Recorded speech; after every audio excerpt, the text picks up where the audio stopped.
यहाँ से ठीक 1 किलोमीटर की दूरी पर आप देख रहे हो नंदगांव है। नंदगांव से 1 किलोमीटर की दूरी पर इस समय हम लोग खड़े हैं। ये स्थान है, नीचे देख रहे हैं आप, मोती कुंड।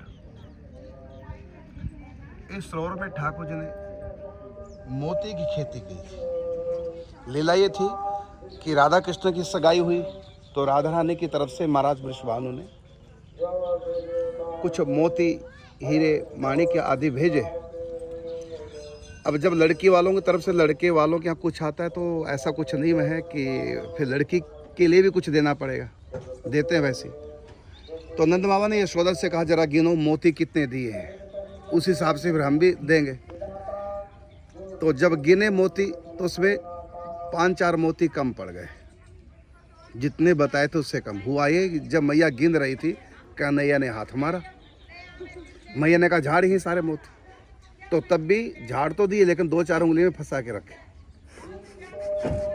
तो यहाँ आके मोती बो दिए।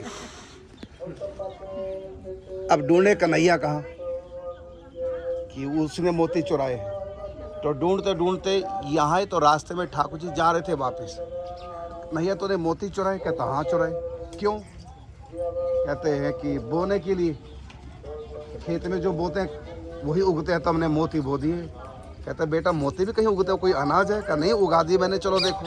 तो जब यहाँ आके देखा तो झिलमिल झिलमिल मोती उगे हुए, मोतियों की खेती। फिर पूरी गाड़ी भर करके मोतियों की भेजी। और ऐसा ठाकुर जी ने क्यों किया? क्योंकि ये रिवाज था कि लड़के वाले कितने पैसे वाले हैं, कैसे हैं, तो कितना भेजेंगे। तो ठाकुर जी ने कहा तुमने तो पोटली भर के दी है और हम गाड़ी भर के देंगे। बहुत रईस घर का हूँ मैं, इसलिए सगाई हमारी पक्की हो जानी चाहिए। तो ठाकुर मोती बिहारी लाल की। तो ठाकुर जी ने यहाँ मोतियों की खेती करी है, इसलिए इस कुंड का नाम पड़ गया मोती कुंड। अब दर्शन करेंगे मंदिर के मोती बिहारी ठाकुर जी के। चलो आओ।